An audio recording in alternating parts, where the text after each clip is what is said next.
सभी का स्वागत है इस ऑनलाइन स्टडी क्लास वीरपथ पर। आज के इस वीडियो में हम पढ़ने वाले हैं राजस्थान पुलिस के लिए अत्यधिक महत्वपूर्ण चैप्टर महिला एवं बाल अपराध से संबंधित प्रावधानों में से अगला अधिनियम। उसके बारे में ध्यान से देखना, बहुत ही महत्वपूर्ण अधिनियम है ये इस पुलिस की परीक्षा से संबंधित। कि जो अनैतिक व्यापार निवारण अधिनियम है 1956 वो पढ़ेंगे, और मानव तस्करी अधिनियम है 2018 उसके बारे में भी पढ़ेंगे शॉर्ट में। पहले ये देख लें, हम जो अब पढ़ने वाले हैं वो है अनैतिक व्यापार निवारण अधिनियम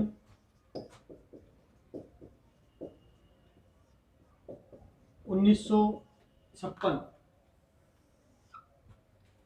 अनैतिक व्यापार निवारण अधिनियम 1956 क्या है ये, इसके बारे में ध्यान से समझें। सबसे पहले बात करते हैं इसकी स्थापना के बारे में। तो इसकी स्थापना 1956 में जैसा कि है, लेकिन डेट समेत देखें तो देखें आप, इसकी स्थापना है वो 30 दिसंबर 1956। स्थापना मतलब लागू हुआ, एक तरीके से अधिनियम है तो अधिनियम की स्थापना नहीं कह सकते, लागू, ये ध्यान रखना। ये लागू कब हुआ? 30 दिसंबर 1956 को। ये हो गया क्लियर। अब इसमें कुल ये धाराएं कितनी है, क्या है, किससे संबंधित है वो देखते हैं। ये किससे संबंधित है पहले तो ये देखें, जो व्यापारिक उद्देश्य से, व्यापारिक ये जैसे उद्देश्य से कोई भी युवतियां हैं उन्हें, युवतियों को बेचना, खरीदना, या फिर इस तरह से हम कह सकते हैं, इस तरह से ये देह व्यापार या वेश्यावृत्ति, देह व्यापार या वेश्यावृत्ति की रोकथाम। ये क्यों बना है? देखो, इन सब की रोकथाम के लिए और बचाव के लिए, ज्यादा से ज्यादा महिलाओं की सुरक्षा की जा सके, इसके लिए ये अधिनियम पारित हुआ था, रोकथाम व बचाव हेतु। इसका उद्देश्य ये था। अब इसमें धाराएं कितनी, इसमें अध्याय नहीं, सिर्फ धाराएं ही है, ध्यान रखना। कुल धाराएं हैं वो है इसमें 25। कुल कितनी धाराएं हैं अनैतिक व्यापार निवारण अधिनियम में? 25 धाराएं हैं। अब 25 की 25 हमें रटने की आवश्यकता नहीं है। जो कुछ एक प्रमुख है वो मैं यहाँ पे अभी लिखवा रहा हूँ, और बाकी के लिए जो अन्य धाराएं हैं उनके लिए मैं आपको जो इसका पूरा एक एक पॉइंट टू पॉइंट जो ऑफिशियल अधिनियम है, एक्ट है, मैं वो टेलीग्राम चैनल पर और व्हाट्सएप ग्रुप में भेज दूंगा आपको ऑफिशियल। वो आप आराम से पूरा पढ़ सकते हैं, कंप्लीट 1 से 25 तक सभी धाराएं वगैरह, अपराध वगैरह जो भी है। लेकिन एग्जाम के लिए से जो महत्वपूर्ण है वो मैं अभी बता रहा हूं आपको। इसमें देखो, एक तो धारा 3, 4, 5, धारा 3, 4 और 5, इसमें क्या है? इसमें दंड का प्रावधान है। तीनों में अलग अलग स्थिति में अलग अलग दंड से संबंधित है। लेकिन ये ध्यान रखना आप, इसमें दंड है वो न्यूनतम, कम से कम जो 2 वर्ष से लगाकर उम्र कैद तक है, उम्र कैद 2 वर्ष से उम्र कैद तक अलग अलग धाराओं में है, अलग अलग में ऐसे नहीं। और वैसे जुर्माना भी इसमें 2000 है, जुर्माना 2000 रुपए, 2000 रुपए तक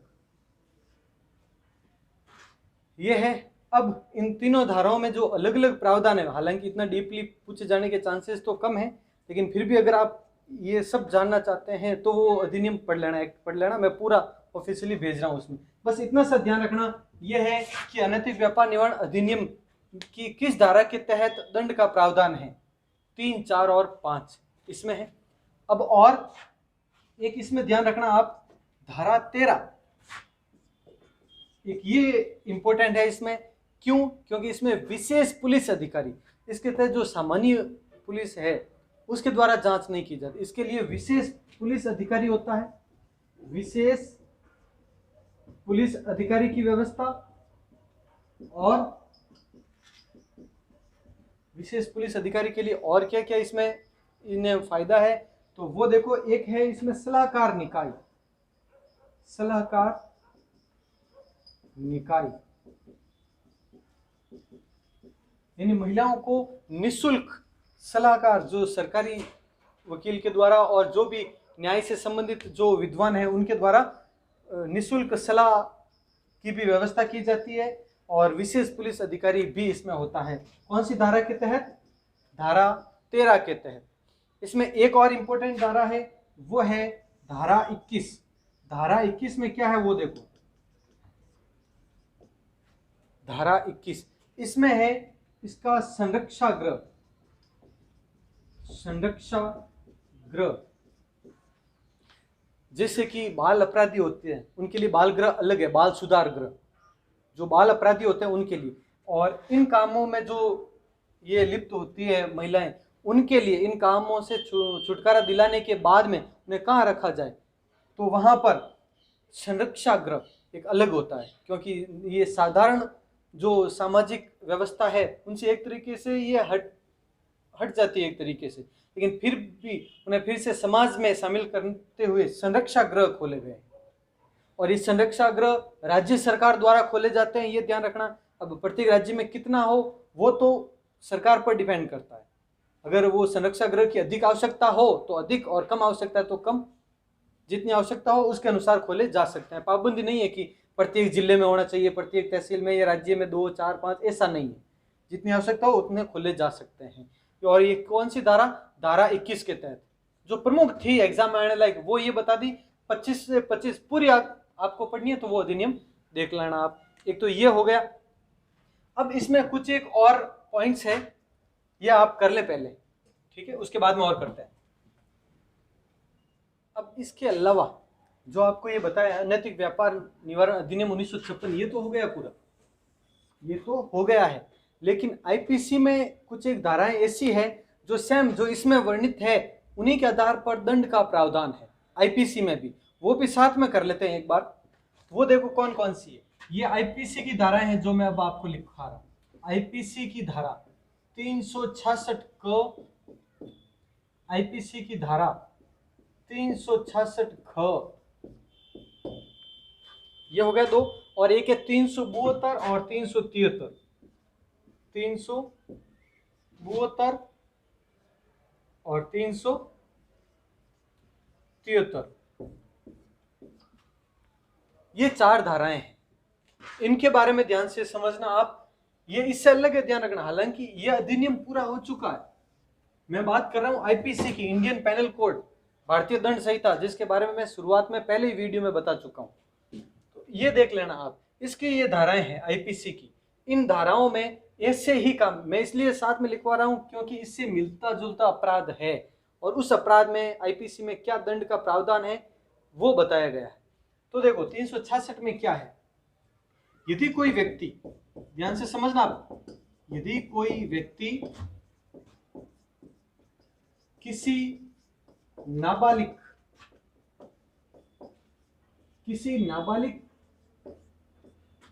की जो अनैतिक कमाई है, गैर कानूनी रूप से वैश्यवृत्ति संबंधित है, उसकी कमाई पर, नाबालिग की देह व्यापार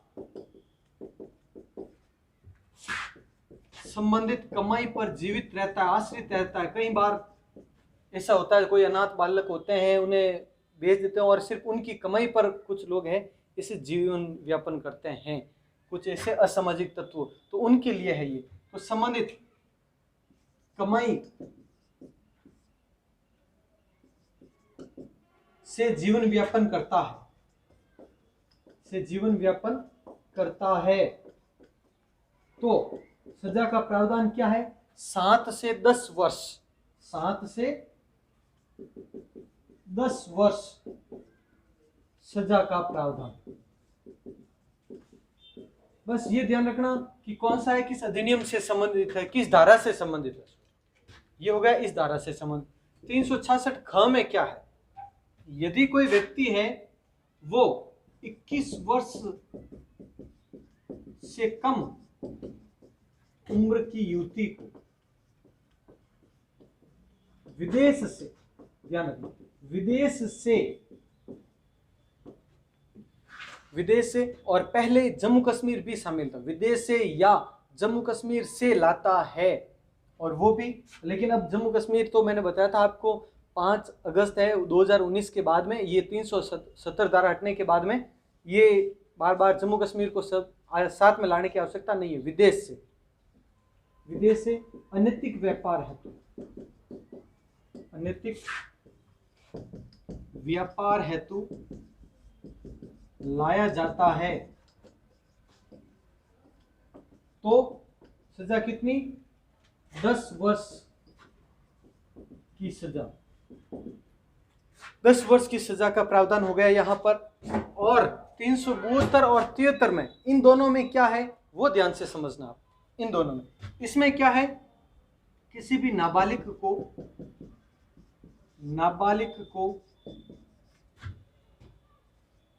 देह व्यापार हेतु बेचना,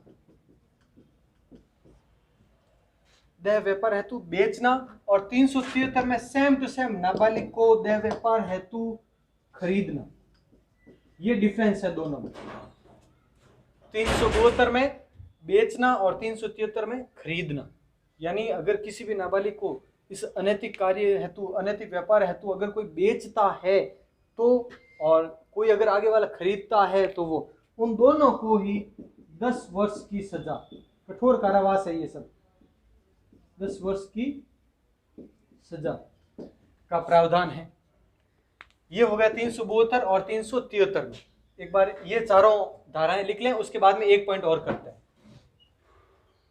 अब इसके बाद में जो 1956 का था, उसके अलावा एक और मैंने कहा था मानव तस्करी से संबंधित, तो वो देख लेते हैं एक बार। मानव तस्करी क्या, देखो, रोकथाम, सुरक्षा और पुनर्वास बिल 2018, यह है इसका पूरा नाम। 2018 में एक बिल लेके आया गया, पास किया गया बिल, जो था मानव तस्करी से संबंधित। और ये ज्यादा इसकी डिटेल नहीं करवाऊंगा, इतना ही देख लेना आप। 18 जुलाई को पेश किया गया, 18 जुलाई 2018 को, और 25 जुलाई 2018 को पारित कर दिया गया। इतना ही देख लेना, 2018 जुलाई, क्योंकि ये सिर्फ महिलाओं से संबंधित नहीं, मानव तस्करी चाहे कोई भी हो, चाहे वो महिलाओं के, बच्चों के, किसी भी व्यक्ति के, बूढ़े के, जवान के जो ऑर्गन्स है, यानी सुना होगा आपने कई बार, ये बड़े बड़े शहरों में कुछ एक हॉस्पिटल्स में ऐसा हुआ, अखबारों में भी आई थी कि वो किडनी वगैरह निकाल लेते हैं, ये ऑर्गन्स वगैरह है, मानव तस्करी, मानव अंगों की तस्करी करने वाले हैं, उनसे संबंधित है। ये सिर्फ देह व्यापार से संबंधित है, और ये महिलाओं के लिए इसलिए ये डिटेल में करवाई क्योंकि ये अपने महिलाओं बाल अपराध के लिए आवश्यक है, और ये इसके लिए नहीं है। बस इतना सा ध्यान रखना, मिलता जुलता है लेकिन ये मानव अंगों से संबंधित है, इनकी तस्करी से संबंधित है। ये भी हो गया, ये भी कर ले। ये आज की वीडियो में इस तरह से ये हो गए पॉइंट्स। अगली वीडियो में हम करने वाले मातृत्व लाभ का अधिकार है, जो महिलाओं को मातृत्व लाभ का अधिकार दिया गया है उन्हें, उसके बारे में करेंगे हम अगले वीडियो में कंप्लीट। ठीक है, मिलते हैं अगले वीडियो में। जय हिंद, जय भारत।